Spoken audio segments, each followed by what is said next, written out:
अस्सलाम वालेकुम व्यूवर्स। आज हम आपके साथ अचार गोश्त बनाने की रेसिपी शेयर करेंगे। अचार गोश्त बनाने के लिए हमने जो चीज़ें ली हैं, इसमें 1 cup cooking oil, 1 kilo mutton, 1 measuring cup दही का लिया है, एक पूरी पोथी लहसुन की, 2 दरमियाने साइज़ के प्याज, 3 छोटे टमाटर, 2 इंच का अदरक का टुकड़ा, 4 सब्ज़ मिर्चें। अचार गोश्त मसाला, ये मसाला हमने घर में तैयार किया है। इसकी रेसिपी हम आपके साथ शेयर कर चुके हैं, इसका लिंक नीचे डिस्क्रिप्शन बॉक्स में दे देंगे। 2 से 3 चम्मच हम इमली का पल्प लेंगे। इमली का पल्प है घर में तैयार किया हुआ। इमली का पल्प जो है हम थोड़े से चार मसाले के साथ मिक्स करेंगे और उसे इन मिर्चों में भरेंगे। अगर आपके पास इमली का पल्प ना हो तो आप इसकी जगह दही या नींबू का रस भी इस्तेमाल कर सकते हैं। अब हम बर्तन में कुकिंग ऑयल डाल लेंगे, स्लाइस में कटा हुआ प्याज। अब हम इसे लो मीडियम हीट पर हल्का गुलाबी करेंगे। प्याज जो है इसका रंग हल्का गुलाबी हो गया है। हमने इसका कलर जो है वो डार्क नहीं करना, क्योंकि अगर इसका रंग जो है वो डार्क हो जाएगा तो फिर हंडिया का रंग काला काला सा हो जाएगा, तो वो खूबसूरत नहीं लगेगा देखने में। तो इसी मुकाम पर हम इसमें गोश्त शामिल करेंगे। लहसुन और अदरक को पीस कर हमने पेस्ट बना लिया है। यहाँ पर हम अदरक और लहसुन का पेस्ट भी शामिल कर देंगे। अब हम इसे यहाँ पर थोड़ा सा भून लेंगे। सिर्फ इतना हमने भूनना है कि गोश्त जो है इसका रंग तब्दील हो जाए।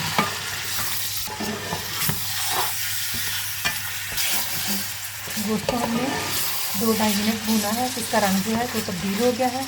अब हम इसे हल्की आंच पर ढकना देकर इसको कवर कर देंगे और इसको पकने देंगे, और ये अपना ही पानी छोड़ेगा और उसी में ही ये गलेगा।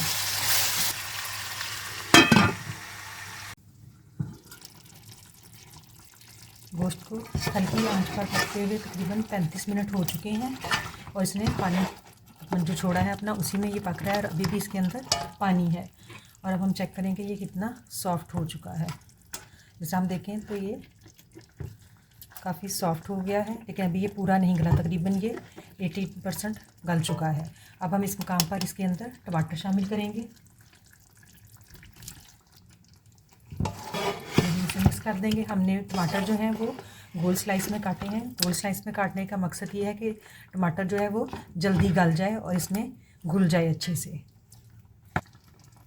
अब हम अचार गोश्त मसाला जो हमने तैयार किया हुआ है वो डाल लेंगे। हम सारा इसमें गोश्त में शामिल नहीं करेंगे, बल्कि इसमें से थोड़ा सा मसाला जो है वो हम मिर्चों को भरने के लिए भी रख लेंगे। हमने ये थोड़ा सा मसाला जो है ये बचाया है मिर्चें भरने के लिए। अब हम इसे अच्छे से मिक्स कर देंगे। हमने इसे अच्छे से मिक्स कर दिया है। अब हम इसे 10 से 12 मिनट के लिए कवर करके हल्की आंच पर पकाएंगे।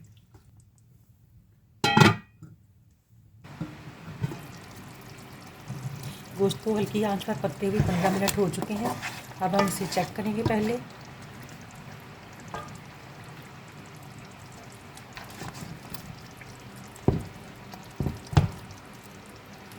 गोश्त जो है तकरीबन गल चुका है, लेकिन अभी भी इसमें थोड़ी सी कसर बाकी है। हम इसको मज़ीद 15 मिनट के लिए दम पर रख देंगे।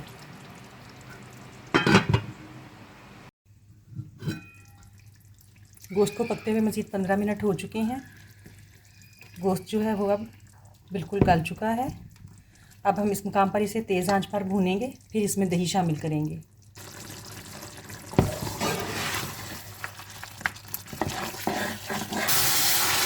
हमने गोश्त को 3 से 4 मिनट भूना है। इस मुकाम पर हम इसमें फेंट कर दही शामिल कर देंगे। दही को हम फेंट कर शामिल करेंगे। जब हमने दही डालना है तो हमें इसकी आंच हल्की कर देनी है, ताकि दही जो है उसकी टुकड़ियाँ सी ना बने। पहले हम दही को सेंटर में मिक्स करेंगे, फिर बाकी हंडिया को हिलाएंगे। हम इसे अच्छे से मिक्स करेंगे, फिर दोबारा इसकी आंच जो है वो ज़रा सा तेज़ करेंगे। अब ये दोबारा पकना स्टार्ट हो गया है। हम बिल्कुल लो आंच करके इसको कवर कर देंगे।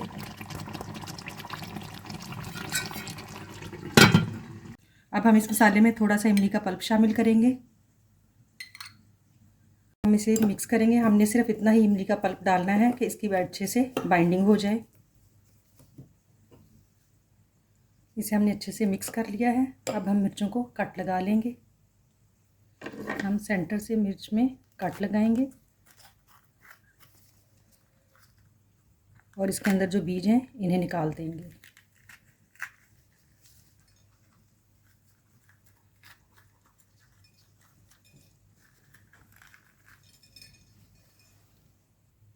अब हमने इस तरह से सारी मिर्चों के बीज निकाल लिए हैं और इन्हें खाली कर लिया है।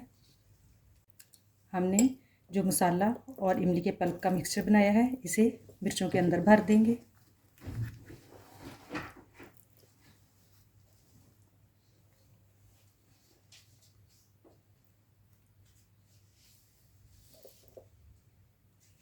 इस तरह से हम सारी मिर्चें भर लेंगे। हमने मिर्चों में मसाला जो है वो भर लिया है इस तरह से। अब हम इसे दम पर रख देंगे हंडिया में डालकर।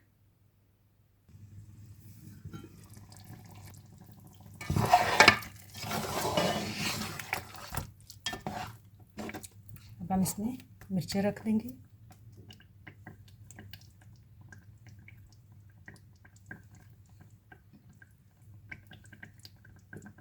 और इसे 4 से 5 मिनट के लिए दम दे देंगे। अचार गोश्त खाने के लिए तैयार है। उम्मीद है कि आपको हमारी ये रेसिपी पसंद आएगी। शुक्रिया।